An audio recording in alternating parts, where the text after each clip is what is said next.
Tu és Pedro, e sobre esta pedra eu irei construir minha igreja, e as portas do inferno não irão derrotá-la. O Senhor esteja conosco, Ele está no meio de nós. Proclamação do Santo Evangelho de nosso Senhor Jesus Cristo, narrado por São Mateus. Glória a vós, Senhor. Naquele tempo, Jesus foi para a região de Cesareia de Filipe e interrogou os seus discípulos, dizendo: Quem dizem os homens que é o Filho do Homem? Eles responderam: Uns dizem que é João Batista, outros que é Elias, outros que é Jeremias ou algum dos profetas. Jesus disse-lhes: E vós, quem dizeis que eu sou? Respondendo Simão Pedro, disse: Tu és o Cristo, o Filho de Deus vivo. Respondendo Jesus, disse-lhe: Bem-aventurado és, Simão, filho de Jonas, porque não foi a carne e o sangue que tu revelou, mas meu Pai que está nos céus.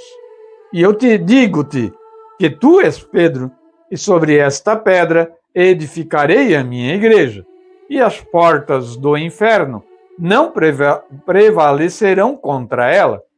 Eu te darei as chaves do reino dos céus, e tudo que ligares sobre a terra será ligado também nos céus, e tudo que desatares sobre a terra será desatado também nos céus. Palavra da salvação. Glória a vós, Senhor.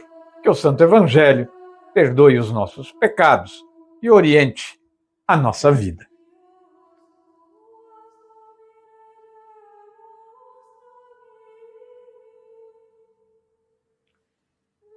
Falar um pouquinho, da reflexão deste texto do Evangelho de hoje, São Mateus, que fala justamente da responsabilidade que Pedro assume por pedido de nosso Senhor Jesus Cristo. Vamos lá falar um pouquinho do rodapé da palavra de Deus aqui, que tem uma pequena explicação sobre esse texto, sobre alguma coisa desse texto. Muito bem, versículo 13. Cesareia de Filipe, no sopé do Líbano, a nordeste da Palestina, nas nascentes do Jordão, chamava-se de Filipe para distingui-la da Cesareia Marítima, sede do procurador romano, e porque Filipe, irmão de Herodes Antipas, embelezara e a chamara Cesareia, em homenagem a Tibério César. No versículo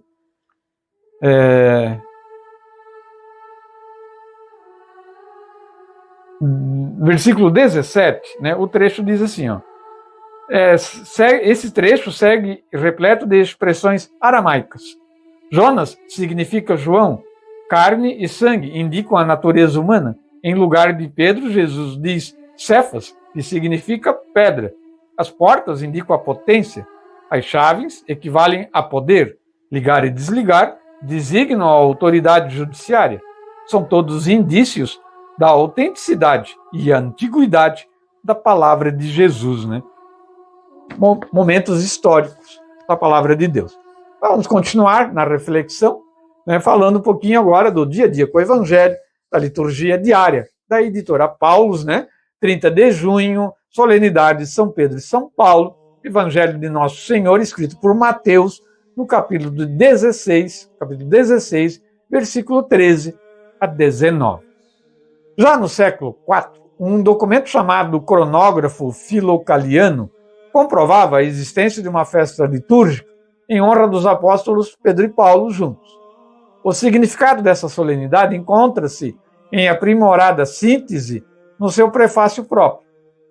Hoje, vós nos concedeis a alegria de festejar os apóstolos São Pedro e São Paulo. Pedro, o primeiro a proclamar a fé, fundou a igreja primitiva sobre a herança de Israel. Paulo, mestre e doutor das nações, anunciou-lhes o evangelho da salvação. Por diferentes meios, os dois congregaram a única família e, unidos pela coroa do martírio, recebem hoje, por toda a terra, igual veneração. Sigamos os passos desses dois gigantes da fé cristã e peçamos a intercessão deles em favor da Igreja de Cristo e dos povos do mundo inteiro. Então, essa festa, São Pedro e São Paulo, ela é bem antiga já, né?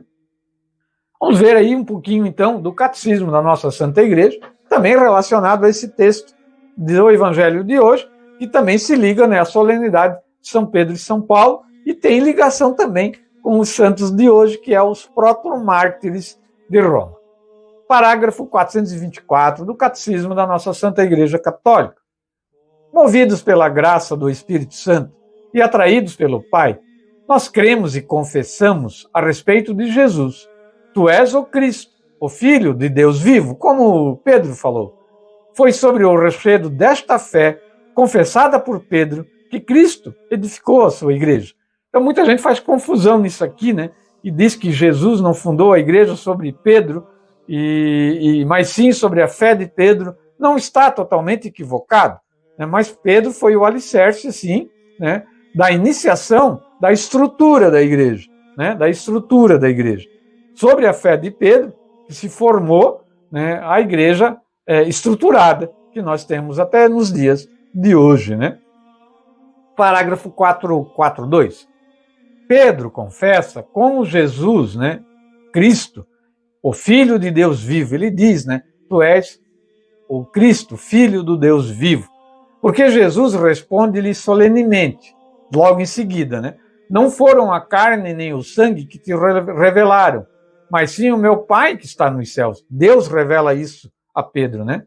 De igual modo, Paulo dirá a propósito da sua conversão no caminho de Damasco, quando aprouve a Deus que me escolheu desde o seio da minha mãe e me chamou pela sua graça, revelar o seu Filho em mim para que o anuncie como evangelho aos gentios.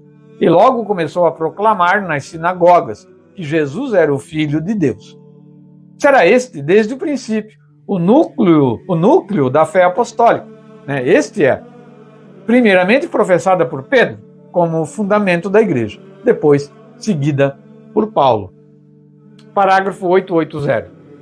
Cristo, ao instituir os 12, deu-lhes a forma de um corpo colegial, quer dizer, de um grupo estável, e colocou à sua frente Pedro. Isso é verdade e ninguém pode refutar isso, né?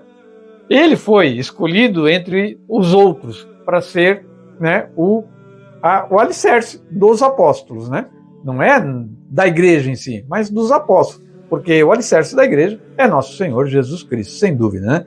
Cabeça da igreja invisível, né? Da igreja que é Cristo, ele é o cabeça e nós os membros. Bom, eles formam então um só colégio apostólico, né? Os apóstolos. Assim, de igual modo, o pontífice romano, que é o sucessor legítimo de Pedro, e também os bispos, que são os sucessores legítimos dos apóstolos, estão e devem estar unidos entre si. Parágrafo 881. Foi só de Simão, a quem deu o nome de Pedro, que o Senhor fez a pedra da sua igreja.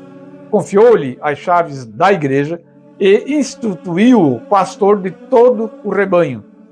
Mas o munus de ligar e desligar que foi dado a Pedro também foi dado, sem dúvida alguma, ao colégio dos apóstolos, unidos ao seu chefe, que era, na ocasião, Pedro.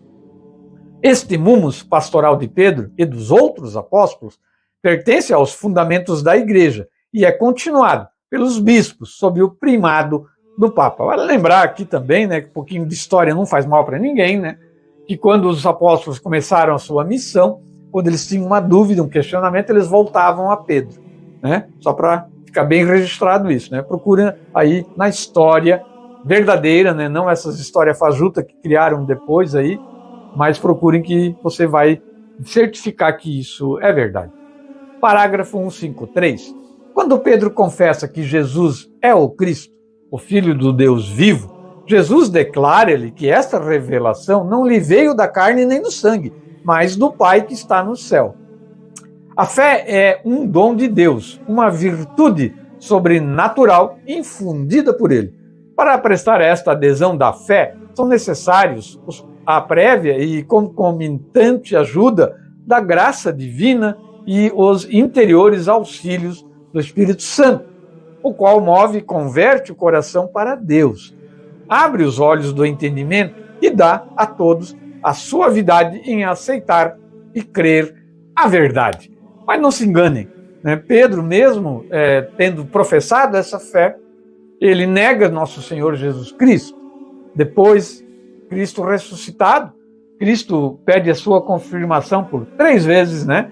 E Pedro entristece com isso, mas confirma a sua fé. E nosso Senhor pede para que ele apacente o seu rebanho. E lá na frente, quando Pedro está em Roma já, e é perseguido, e na iminência de ser preso, ele por indício dos outros que o acompanhavam, ele sai de Roma. Na saída de Roma, ele encontra nosso Senhor Jesus Cristo voltando para Roma com a cruz. E ele pergunta para nosso Senhor: covardes, onde vais?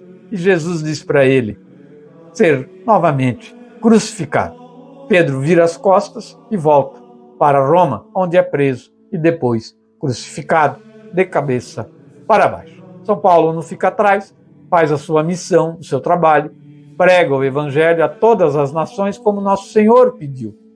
E depois, o próprio Paulo também é martirizado, tendo sido, após São Pedro, decapitado. Então, é uma história muito bonita e que deve ser exemplo para todos nós. Depois, a gente vê a perseguição que se desencadeia, pelos romanos contra os cristãos do início dos tempos.